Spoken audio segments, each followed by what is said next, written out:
ಮಳೆಯೊಳಗೆ ಮುಳುಗೋಗಿರೋ ತರ ಇದೆ. ನಾನ್ ನಿಮ್ಮನ್ನ ಮನೆಯೆಲ್ಲ ಹುಡುಕಿದ್ದೀನಿ ಗೊತ್ತಾ. ತಾಳಿ ಶಾಸ್ತ್ರ ಅಲ್ವಾ, ನನ್ ಹೆಂಡತಿಗೋಸ್ಕರ ನಾನು ನನ್ ಕೈಯಾರೆ ಕರಿಮಣಿ ಮತ್ತೆ ತಾಳಿ ಪೋಣಿಸ್ಬೇಕು ಅಂತ ಇಷ್ಟಪಟ್ಟು ತಗೊಂಡ್ ಬಂದಿದ್ದೀನಿ. ಹಾಗಾದ್ರೆ ಮುಗಿಯೋವರೆಗೂ ಎದ್ದೇಳಲ್ಲ ಅಂತ ಅನ್ಸತ್ತೆ. ಹೌದು, ಎದ್ದೇಳೋ ಮಾತೇ ಇಲ್ಲ.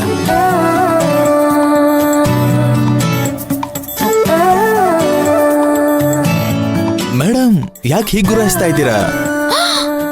ನಾನ್ ನಿಮ್ಮನ್ನ ನೋಡ್ತಾ ಇದ್ರೆ ನಿಮಗ್ ಗುರಾಯಿಸೋ ತರ ಅನ್ನಿಸ್ತಾ ಇದ್ಯಾ? ಸ್ವಲ್ಪ ಹಾಗೆ ಅನ್ನಿಸ್ತು. ಆಯ್ತು ಬಿಡಿ, ಇನ್ಮೇಲೆ ನಾನು ನಿಮ್ಮನ್ನ ನೋಡೋದೇ ಇಲ್ಲ. ಸಾರಿ, ನೀವ್ ನನ್ನ ನುಂಗೋ ತರ ನೋಡಿದ್ರು ಪರವಾಗಿಲ್ಲ. ಬೇಡ, ನಾನೇನು ಅಷ್ಟೊಂದು ಕೆಟ್ಟವಳಲ್ಲ. ಅಯ್ಯೋ, ಅದ್ ಹಾಗಲ್ಲ. ಕಣ್ಣಲ್ಲಿ ನುಂಗೋದು ಅದೊಂಥರ ರೊಮ್ಯಾಂಟಿಕ್ ಅಂತ ಹೇಳೋದಕ್. ಆಯ್ತಾಯ್ತು, ಬಿಟ್ರೆ ಮಾತೆಲ್ಲ ಮನೆ ಕಟ್ಟಿ ವಾಸನ ಮಾಡ್ಬಿಡ್ತೀರಾ ನೀವು.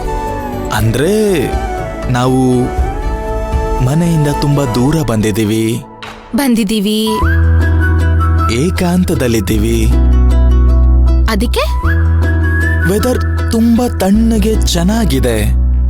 ಆಹಾ, ನಾವು ಸ್ವಲ್ಪ ರೊಮ್ಯಾಂಟಿಕ್ ಆಗಿ ಕೂತ್ಕೊಂಡು ಒಂದಷ್ಟು ಮಾತುಕತೆ, ಹರಟೆ ಇದೆಲ್ಲ ಮಾಡ್ಬೋದು ಅಂತ ಅನ್ಕೊಂಡೆ. ಏನ್ ಗೊತ್ತಾ? ಹೇಳಿದ್ರೆ ಅಲ್ವಾ ಗೊತ್ತಾಗೋದು. ಏನಪ್ಪಾ ಅಂದ್ರೆ,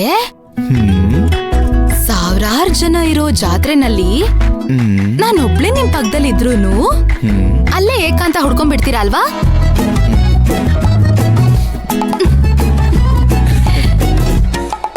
ನೀವೊಬ್ರು ನನ್ ಜೊತೆ ಇದ್ರೆ ಸಾಕು, ನಾನು ಎಲ್ಲ ಮರ್ತೋಗ್ತೀನಿ ಅಂತ ಅನ್ಸತ್ತೆ.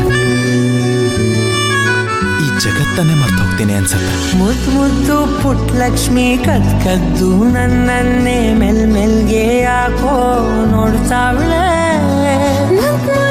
ರಂಗಯ್ಯ ಪಲ್ಪಳ್ಳಿ ಹೊಳ್ಕೊಂಡು ಬಿರ್ಬಿರ್ನಿ ಕನಸಾಗೆ ಬತ್ತಾನೆ.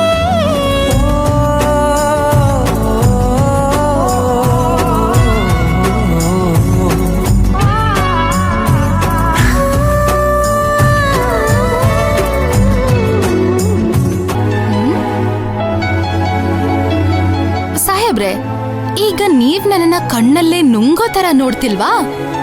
ನೀವ್ ನನ್ನ ಕಣ್ಣಲ್ಲೇ ನುಂಗುದ್ರಲ್ವಾ, ಈಗ ನಾನು ಅದಕ್ಕೆ ನಿಮ್ಮನ್ನ ನುಂಗೋ ತರ ನೋಡ್ತಾ ಇದ್ದೀನಿ.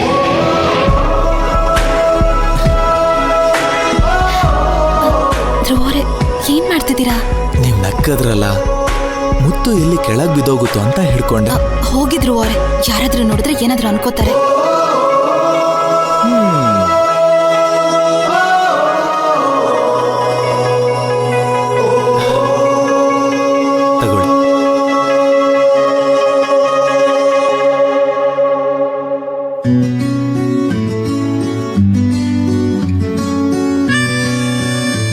ಧ್ರುವರೇ, ಏನ್ ಗೊತ್ತಾ,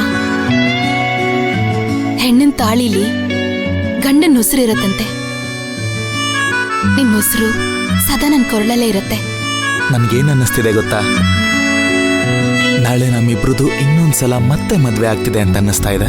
ಮುದ್ದು ಪುಟ್ಟ ಲಕ್ಷ್ಮಿ ಕದ್ದು ನನ್ನನ್ನೇ ಮೆಲ್ಮೆಲ್ಗೆ ಯಾಕೋ ನೋಡ್ತಾವಳೆ.